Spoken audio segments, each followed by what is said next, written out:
ನಾವು ಈ ಸಾಂಬಾರಿಗೆ ಸಪ್ಪೆ ತೊಗೆ ಅಂತ ಹೇಳ್ತೀವಿ. ಮುದ್ದೆಗೆ ತುಂಬಾ ಚೆನ್ನಾಗಿರುತ್ತೆ, ಈವನ್ ರೈಸ್ಗೂ ಎಕ್ಸಲೆಂಟಾಗಿರುತ್ತೆ. ಇದನ್ನು ಮಾಡೋದಕ್ಕೆ ನಾನು ಇಲ್ಲಿ ಕುಕ್ಕರ್ಗೆ ಕೆಳಗಡೆ ಬೇಳೆ ಹಾಕಿ ಒಂದು ಸ್ಟ್ಯಾಂಡ್ ಇಟ್ಬಿಟ್ಟು ಮೇಲ್ಗಡೆ ರೈಸ್ನು ಒಟ್ಟಿಗೆ ಇಟ್ಕೋತಾ ಇದ್ದೀನಿ. ಈ ರೀತಿ ಮಾಡೋದ್ರಿಂದ ನಮಗೆ ಟೈಮ್ ಸೇವ್ ಆಗುತ್ತೆ. ಇನ್ನೊಂದು ಎಲ್ರಿಗೂ ಗೊತ್ತಿರೋ ಥರ ಸಿಲಿಂಡ್ರು ಇಶ್ಯೂ ತುಂಬಾ ಇದೆ ಈ ನಡುವೆ. ಅಟ್ಲೀಸ್ಟ್ ನಾವು 2 ಪದಾರ್ಥಗಳನ್ನ ಒಟ್ಟಿಗೆ ಬೇಯಿಸ್ಕೊಳ್ಳೋದ್ರಿಂದ ನಮ್ಮ ಕೈಲಿ ಎಷ್ಟಾಗುತ್ತೋ ಅಷ್ಟು ಸಿಲಿಂಡರ್ನ ಮಿತ ಬಳಕೆ ಮಾಡ್ಕೋಬೋದು. ಕೆಳಗಡೆ ಬೇಳೆ ಮೇಲ್ಗಡೆ ರೈಸು ಒಂದು ಸ್ಟ್ಯಾಂಡ್ ಇಟ್ಬಿಟ್ಟು ಮೇಲ್ಗಡೆ ರೈಸು ಇಟ್ಬಿಟ್ಟು ಮೀಡಿಯಮ್ ಫ್ಲೇಮಲ್ಲಿ 3ರಿಂದ 4 ವಿಷಲ್ ಮಾಡಿಸ್ಕೊಂಡ್ರೆ ರೈಸು ಮತ್ತು ಬೇಳೆ 2 ಒಟ್ಟಿಗೆ ಬೆಂದಿರುತ್ತೆ. ತುಂಬಾ ಚೆನ್ನಾಗಿ ಬೆಂದಿರುತ್ತೆ. 3ರಿಂದ 4 ವಿಷಲ್ ಸಾಕಾಗುತ್ತೆ. ನೋಡ್ತಾ ಇರ್ಬೋದು, ರೈಸು ಆಗಿದೆ. ಕೆಳಗಡೆ ಬೇಳೆನೂ ಕೂಡ ತುಂಬ ಚೆನ್ನಾಗಿ ಸಾಫ್ಟಾಗಿ ಬೆಂದಿದೆ.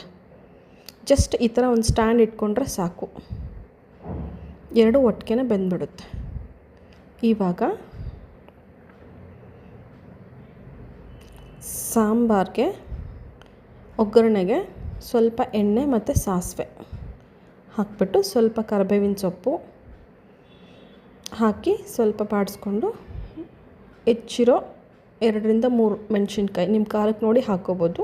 ಹಸಿ ಈರುಳ್ಳಿ ಕಟ್ ಮಾಡಿ ಇಟ್ಕೊಂಡಿರೋದು ಆ್ಯಡ್ ಮಾಡಿ ಸ್ವಲ್ಪ ಬಾಡಿಸ್ಕೊಂಡು ಸ್ವಲ್ಪ ಉಪ್ಪನ್ನು ಆ್ಯಡ್ ಮಾಡಬೇಕು ಇವಾಗಲೇ.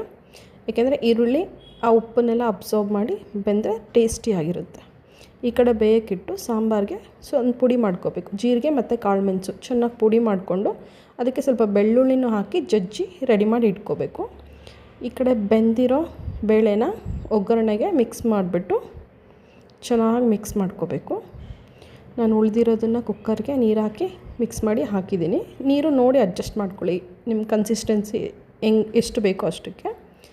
ಆವಾಗಲೇ ಪುಡಿ ಮಾಡಿ ಇಟ್ಕೊಂಡಿದ್ವಲ್ಲ ಜೀರಿಗೆ ಕಾಳುಮೆಣಸು ಬೆಳ್ಳುಳ್ಳಿ ಅಷ್ಟನ್ನು ಹಾಕಿಬಿಟ್ಟು ಕೊತ್ತಂಬರಿ ಸೊಪ್ಪನ್ನು ಆ್ಯಡ್ ಮಾಡಿ ಚೆನ್ನಾಗಿ ಕುದಿಸ್ಕೊಂಡ್ರೆ ಸಪ್ಪೆ ತೊಗೆ ರೆಡಿ ಆಗುತ್ತೆ. ಟೇಸ್ಟ್ ಅಂತೂ ತುಂಬ ಚೆನ್ನಾಗಿರುತ್ತೆ. ಕುದಿಬೇಕಾದ್ರೆ ಒಳ್ಳೆ ಫ್ಲೇವರ್ ಬರುತ್ತೆ. ಅದನ್ನು ಫ್ಲೇವರಿಗೆ ತಿನ್ನಬೇಕು ಅಂತ ಟೆಂಪ್ಟ್ ಆಗುತ್ತೆ. ಟ್ರೈ ಮಾಡಿ ನೋಡಿ. ಆ್ಯಕ್ಚುಲಿ ಪತ್ತೆ ಇರಬೇಕು ಅನ್ನೋರಿಗೆ ಹೇಳಿ ಮಾಡಿಸಿದ ರೆಸಿಪಿ. ನಮ್ಮನೇಲಂತೂ ಫೇವ್ರೆಟ್ ಸಾಂಬಾರಿದು. ಮುದ್ದೆಗೂ ತುಂಬ ಚೆನ್ನಾಗಿರುತ್ತೆ. ಟ್ರೈ ಮಾಡಿ ನೋಡಿ.